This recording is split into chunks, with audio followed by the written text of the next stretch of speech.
Doncs ara canviarem aquests pneumàtics d'aquesta bici, com que ja han començat l'hivern i els pneumàtics quan plouen i amb el desgast doncs comencen a patinar molt més. Per tant, ara canviarem aquests pneumàtics i posarem unes que tenen més adherència en pluja.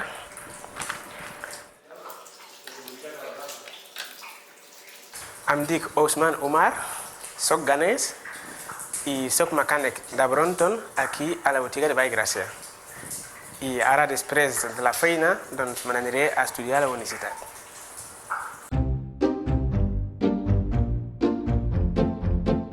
Doncs és cert, jo vaig néixer a Ghana, que és un país africà, en la zona central de l'Àfrica, diguéssim, la part oest de l'Àfrica, i allà recordo que vaig fins als 9 anys, així, caminàvem uns 4 milles per anar a un poble següent a estudiar, i era bastant manetes, i com des de llavors els meus pares em van dir que no em podien pagar els gastos de l'escola, llavors vaig deixar la feina, als estudis vaig anar a treballar amb un tiet a la ciutat, fent de manualitats, o sigui, xapista, soldadura i tot això, no?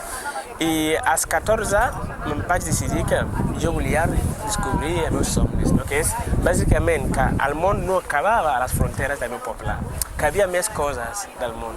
Fins i tot quan vaig anar a la segona capital a treballar al port, durant gairebé 6-7 mesos, va ser quan vaig donar compte que realment l'home blanc existia. Vaig començar a veure la tele per primera vegada i veure partits de futbol i em vaig dir, ostres, doncs jo tinc curiositat, vull conèixer qui és aquest home blanc. Per mi, ser blanc era un símbol d'un déu. O sigui, una cosa inimaginable, no? Que era ser blanc vol ser intel·ligent, vol dir científic, vol dir ser metge, vol dir ser un déu. O sigui, llavors, el meu somni era arribar a descobrir qui és aquesta persona, aquest home blanc que fa tota aquesta maquinària, els cotxes, els camions, la tele i tot això. I vaig prendre el viatge, amb els 14 anys vaig prendre el viatge de Ghana cap a Líbia, amb la finalitat de simplement arribar fins a Líbia, aconseguir diners per poder fer la travessia cap a Europa, no?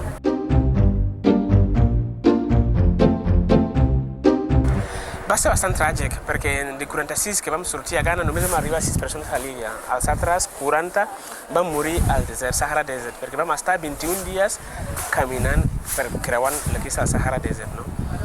Són temes que no m'agrada recordar massa, però bueno, és una realitat que no es pot borrar mai, és una història que no... I un cop a Líbia, doncs, també vaig estar treballant durant uns 3-4 anys i finalment doncs, vaig guanyar uns diners i vaig decidir prendre el viatge cap a Europa. I em vaig sorgir a Líbia, vaig anar a Tunis a Algèria, d'Algèria a Marroc, i de Marroc vaig anar a Sàhara Occidental i vam agafar una patera, també recordo que anàvem 2 pateres diferents, eren 36 cada una, i al primer intent es va enfonsar la primera, la que anava el meu company, i van morir 10 persones a l'instant, i vam haver de tornar, i a la segona intent també vam sortir un altre cop 2 pateres, i la meva, la que anava, vam arribar fins a les Canàries, en canvi l'altra es va enfonsar enmig del mar.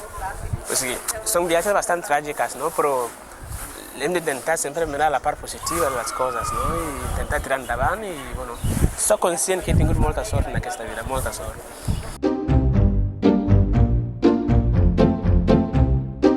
Vaig arribar el 24 de febrer de l'any 2005 a Barcelona, des de Màlaga, i no coneixia ningú. Només tenia un document que deia que havia d'anar a la Creu Roja i que havia estat als mans de la policia allà a Forteventura. El primer dia vaig passar tot el dia caminant mirant coses per carrer. L'endemà al matí vaig acabar dormint al carrer, evidentment, i l'endemà al matí vaig trobar la Montse, una senyora que va trobar al carrer, li vaig demanar com anar fins a Creu Roja, no? I ella em va ajudar i després em va donar el seu telèfon mòbil. I, bueno, es va passar moltes coses per mig, però al final em vaig acabar trucant al telèfon aquell i em van acceptar acollir-me a casa com a mínim fins als 18 anys. Doncs, bueno, per acabar, doncs, bueno, estic molt agraït amb aquesta entrevista amb vosaltres i, bueno, espero que ens veiem molt aviat. Fins una altra.